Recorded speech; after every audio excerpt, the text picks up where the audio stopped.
Okay, तो चलिए फिर से उस माहौल में घुस जाते हैं जिसमें हम बड़ा शानदार समय बिता रहे हैं आपल्या फेवरेट डॉक्टर श्री अनिरुद्ध धर्माधिकारी सरांसोबत आपण एक सुंदर असा वेळ घालवतोय. आणि मित्रांनो, मला माहिती आहे तुम्हाला पण आनंद येत असेल, कारण काय आहे की आपण फार इम्पॉर्टंट मुद्द्यांवरती बोलतोय. आज आहे वर्ल्ड हार्ट डे. आणि जर तुम्हाला कुठल्याही प्रकारचे प्रश्न असतील तुम्ही मला फोन करू शकताय थोड्या वेळाने. आता नाही, कारण मी आता लाईव्ह शोच्या मध्ये आहे, तुमच्याशी बोलू शकत नाही. थोडंसं मराठीत खायचं. माझा नंबर तुम्हाला इंग्लिशमध्ये सांगते मी, 9757092220. तुम्हाला डॉक्टरांशी काही पण बोलायचं आहे, तुम्हाला काही प्रश्न असतील, तुम्हाला हृदयविकाराबद्दलचे काही प्रश्न असतील, ब्लड प्रेशर, ट्रायग्लिसराइड्स, 2D एको जे टेस्ट तुम्हाला कुठले करायचे आहेत, तुम्हाला भीती वाटते का, डोंट वरी, मी तुम्हाला डॉक्टरांपर्यंत पोहोचवायचा पूर्ण प्रयत्न करेन. Of course with appointment, because sir is very very busy end is a very good cardiologist. End sir, बातें बहुत हो गई. मला तुम्हाला असं विचारायचं होतं की दरवर्षीच्या वर्ल्ड हार्ट डेची एक थीम असते, राईट? सर, ह्या वर्षीची थीम काय आहे? या वर्षीची थीम आहे use heart know heart. Know या अर्थाने, नो म्हणजे नाही तर नो म्हणजे जाणा, KNOW. नो म्हणजे जाणा. म्हणजे आपण हृदयापासून आपल्या हृदयाला जाणून घ्या, मनापासून आपल्या हृदयाबद्दल माहिती घ्या, कारण ती खूप महत्त्वाचं आहे. आपलं हृदय बिचारं अव्याहतपणे जन्मापासून तर शेवटच्या श्वासापर्यंत धडकत राहतं, नॉनस्टॉप. आपण शरीराला आराम देतो, रविवारी सुट्टी घेतो. जर हृदयाने सुट्टी घ्यायचं ठरवलं तर काय होईल?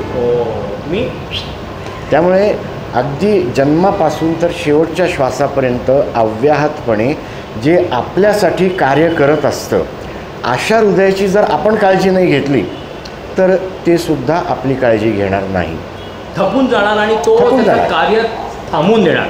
ॲब्सोल्युटली. त्यामुळे आपण जर आपल्या हृदयाची काळजी घेतली, आणि ती काळजी कशी घेणार, जर आधी आपण हृदयाला समजून घेतलं आपल्या की ते कसं असतं, ते कसं काम करतं, त्याच्यावर कुठल्या गोष्टींचे वाईट परिणाम होतात, ते काय केल्यानंतर अधिक सशक्त होतं, या गोष्टी जर आपण समजून घेतल्या तर आपलं हृदय आपल्यासाठी अधिक कार्यक्षम होऊ शकतं. त्यामुळे यूज हार्ट नो हार्ट किंवा हृदयापासून हृदयाला जाणा ही या वर्षाची वर्ल्ड हार्ट डेची थीम आहे. दिल से दिल तक, दिल से दिल को पहचानो. बिल्कुल बिल्कुल सही कहा आपने, है ना सर? दिल से दिल को पहचानो. भाई देखो, आप दिल से दिल को किस अंदाज में पहचानते हो वो तो ज़रूरी है ही, मगर आप दिल से दिल को, जैसे सर ने कहा, जसं सरांनी सांगितलं आहे त्या पद्धतीने जर तुम्ही ओळखलं तर you will be fit and healthy for longer time in life. Definitely. मग आता ही थीम आहे हृदयापासून हृदयाला जाणं. त्या अनुषंगाने आपण हृदयविकार होण्याचे घातक घटक, रिस्क फॅक्टर्स बघितले, आणि त्यातले जे आपण नियंत्रणात आणू शकतो प्रयत्नांती, blood pressure, diabetes, cholesterol, smoking, obesity, तर ह्या गोष्टी कशा टाळायच्या, म्हणजे प्रिव्हेन्शन ऑफ हार्ट डिसीज, हृदयविकाराला प्रतिबंध कसा करायचा, हा खूप महत्त्वाचा मुद्दा आहे. करेक्ट. तर जसं मी सांगितलं की या हृदयविकाराला प्रतिबंध करण्यासाठी 3 गोष्टी महत्त्वाच्या आहेत. एक म्हणजे आपला आहार, दुसरं म्हणजे आपला विहार, आणि तिसरं म्हणजे व्यसन. त्यानंतर अर्थातच नियमित चाचण्या आणि त्याच्यावरचे उपचार येतात, पण ते हृदयविकार झाल्यानंतर. पण हृदयविकार होऊ नये यासाठी आपला आहार महत्त्वाचा आहे. आता आल्या तुम्ही मला ब्रेकफास्ट ऑफर केला, आपल्या मनाचा मोठेपणा आहे, पण मी तुम्हाला सांगितलं की मी सकाळी ब्रंच करून घराबाहेर पडतो. कारण त्याला कारण आहे एक इंग्लिशमधली महत्त्वाची म्हण, in the morning eat like a breakfast. Breakfast हा राजाप्रमाणे करा. In the afternoon eat like a beggar. दुपारचं जेवण दुपारचं जेवण ब्रेकफास्टपेक्षा थोडंसं कमी असावं. इन द इव्हिनिंग, मी नाईट म्हणत नाही, in the evening eat like a miser, म्हणजे एखाद्या कंजूस माणसासारखं 2-4 शीतं खायची. यावरून लक्षात घ्या की जेवणाच्या वेळा या आपल्या आरोग्याच्या दृष्टीने खूप महत्त्वाच्या आहेत. सकाळचं जेवण भरपेट, दुपारचं त्याहून अर्ध, आणि संध्याकाळचं त्याच्याही अर्ध. आणि संध्याकाळचं सूर्य मावळतीला जेव्हा जातो, जसं जैन धर्मात पाळलं जातं, की त्याच्यानंतर अन्नग्रहण करायचं नाही, ते महत्त्वाचं आहे.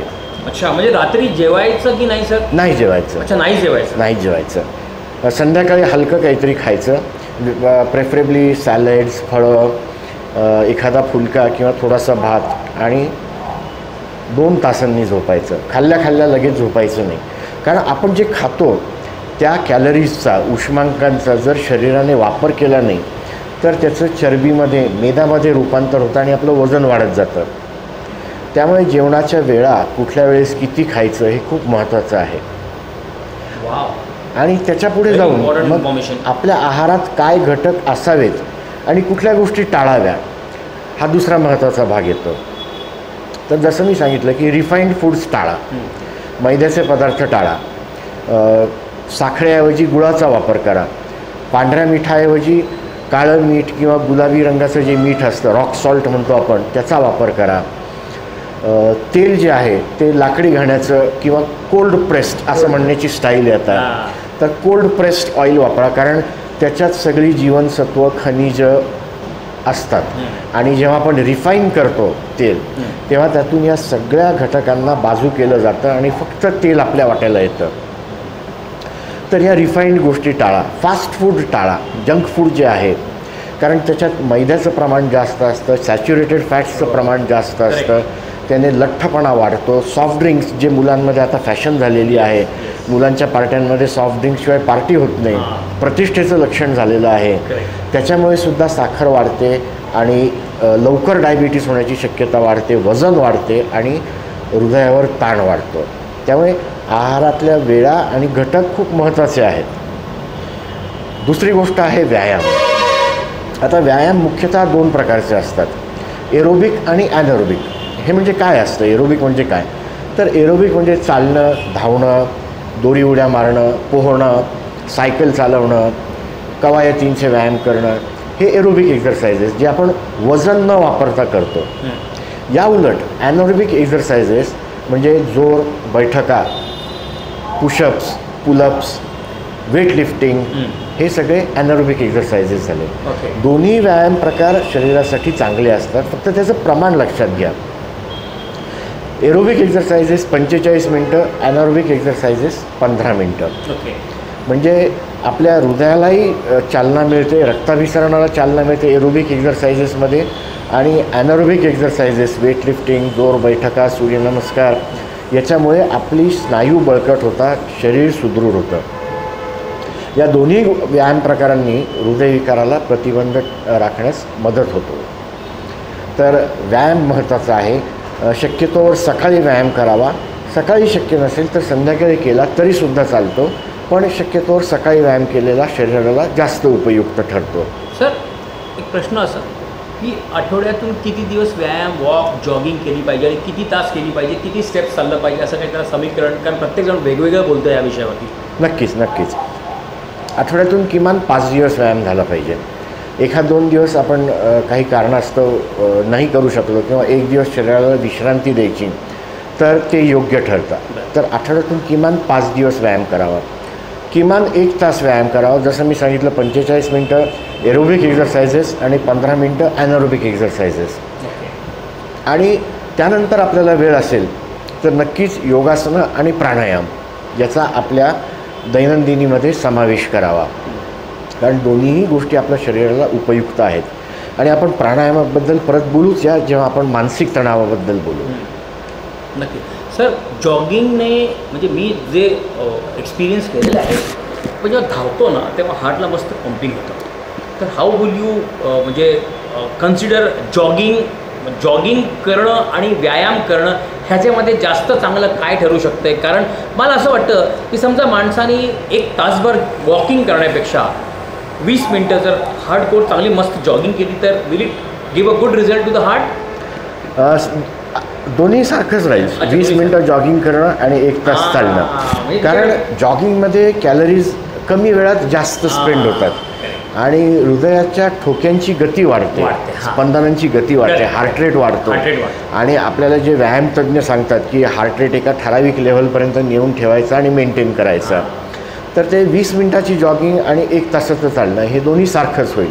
त्यामुळे आपल्याकडे जर वेळेचा अभाव असेल तर मग 20 मिनिटात जॉगिंग संपवलं तर आपल्या दिवसभराचं एक्झरसाईज होऊन जातं. म्हणजे जर तुम्हाला वेळ कमी आहे तर पटकन निघा, चांगले शूज घाला आणि कुठं गार्ड, मला वाटतं जेंट्सनी गार्ड लावणं फार महत्त्वाचं आहे, राईट सर? हो है ना, कारण because you might get hernia types of diseases, आजार होऊ शकतात.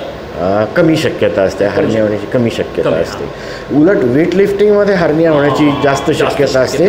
त्यामुळे पूर्वी लंगोट वापरायचे. लंगोट, मी तेच सांगतोय की तुम्ही गार्ड म्हणजे लंगोट वापरा, जेंट्स स्पेशली. अच्छा, लेडीजसाठी पण काही प्रिकॉशन्स वाईल जॉगिंग?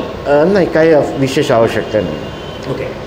तर माझं उद्दिष्ट एवढंच होतं सांगायचं की तुम्ही जॉगिंग, जर तुम्हाला वेळ नाही ना, तुम्ही फक्त एक 10 मिनटं जॉगिंग करून आपण चालू द्या. रोज काही ना काही झालेलं कधीही चांगलं. आज आपली थीम आहे, आपण बोललो थीमबद्दल आता, आणि काही प्रश्न अजून घ्यायचे तर घेतो आम्ही परत. Will come back and will talk to doctor Anirudh Dharmadhikari sir, cardiologist from Nashik, and 91.2 FM radio नंदीवरती आपण लाईव्ह आहोत. मी डॉक्टर राकेश श्रीवंश परत येतोय काही प्रश्न घेऊन. Stay tune. थँक्यू.